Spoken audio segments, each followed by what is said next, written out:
Welcome back to the Christian Podcast About Nothing. I am John Matthew along with Tony Dean. And I don't know, like lately for some reason, I've been having like more dreams than normal. I'm not able to remember them a lot lately, but I always wake up with a fleeting memories from a dream. Mm-hmm. And dreams to me are kind of fascinating. I just thought we could chat about a couple of the more interesting features in dreams. First one, kind of a go-to, is flying in dreams. I've probably had about 5 dreams that I can remember in my life where I was able to fly, and they were pretty much the greatest dreams ever. Soaring above the city, looking down on the buildings, pretty amazing. Have you had that experience? Yeah. For me, I don't know, how many people in our audience can relate to this, but Super Mario Brothers 2 for original Nintendo, Luigi. He would run and jump, and his feet would still kick, and it would carry him over a long distance. Yeah. Those are my flying dreams, where I could basically leap and keep my feet moving and move maybe 20 or 30 feet through the air. And they were glorious, that's for sure. That's awesome. Another great one, just because it's so fascinating, is the idea of a dream within a dream. So I've had this a few times where it's typically when the first dream is scary. I have a dream, it's just a random scary dream. The next thing I know, I'm experiencing waking up, and I'm in bed, and I'm like, wow, that was a scary dream, dang. But then some other crazy thing happens, and I realize I'm actually just having another dream, but it started with me waking up from my previous dream. I've never gone full Inception and had a dream within a dream within a dream, which who knows what kind of crazy psychological damage could come from that. But I don't know, is that something you've ever had? No, it isn't. The closest thing that I can relate to is I do remember when I was younger, I'm going to say in my teens, where I had what I would consider to be an out-of-body experience where I kind of levitated out of my own body. I was sleeping on the couch and could turn down and look at myself sleeping on the couch, which was really wild. And that hasn't happened for 15 or 20 years to me. That's pretty crazy. Was there like any peyote like involved in that story? No, or? I was too young to know about peyote, I guess, is what the answer to that is. Nice, man. That's trippy. That's cool. The other thing that I think is really interesting is lucid dreaming. It's the idea of you're in the middle of a dream and you somehow become aware that it's a dream. And a lot of times the dream will end when you realize that it's a dream, but sometimes you'll keep dreaming.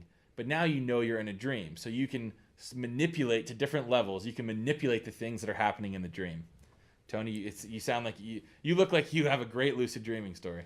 So in high school, I took an intro to psychology class, and our teacher told us in this class that you can actually control whether you can awaken in your own dream. And what he said that you would have to do is, prior to going to bed, you would say something along the lines of, I will raise my right hand. I will raise my right hand, maybe 50 to 100 times. And then over the course of time, maybe 5 or 10 nights, eventually your right hand will pop up in your dream. And at first, he said, it will startle you in your dream and it will pull you up out of your dream and it'll awaken you. But ultimately, if you keep practicing it, you eventually, when you raise your right hand, realize that you are in control. And I never, as a high school student, had enough self-discipline to really go through the month maybe that it took to control my ability to be awake in my own dreams. And there were many other things that this psychology teacher had said that would discredit most of his opinions. So I don't even know if it's possible. I've read similar things to that, I will say. And what happens is you need to have something happen in a dream that somehow clues your mind to the fact that it's a dream. Yes. There's other ones I've read, and I'm probably going to misquote this, but it's something like this, where if you always, before you go to bed, you wear like a wristwatch, and you look at the time. There you go.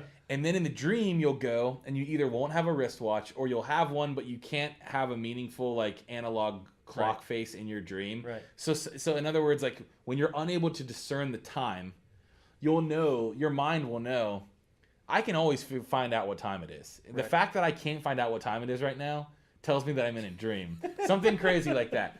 But the idea is you figure out you're in a dream. I'll just say that I've probably had, that I can remember again, like 4 or 5 lucid dreams.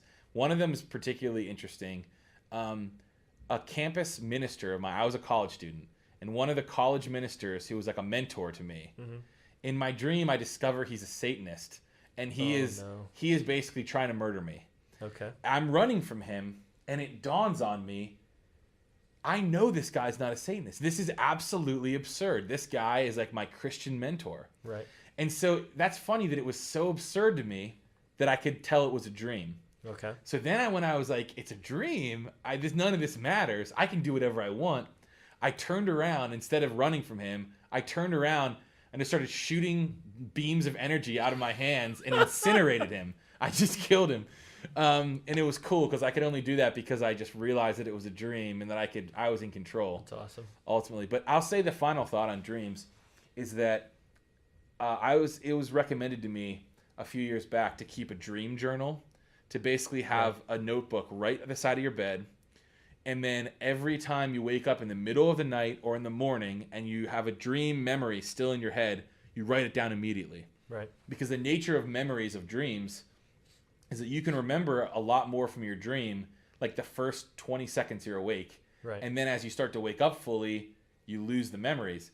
And I will say, I did it for about 2 months, and I kind of just fell out of the habit. It was awesome. I highly recommend that everyone does this. Wow. Because I would basically write down the plot of the dream, some little details. I might fall back asleep, or I might just go about my day if I'm waking up. And I would be able to then read my little description, and I would remember the dream. I had crazy dreams. I had a dream where I plotted out like the plot line for like two movies.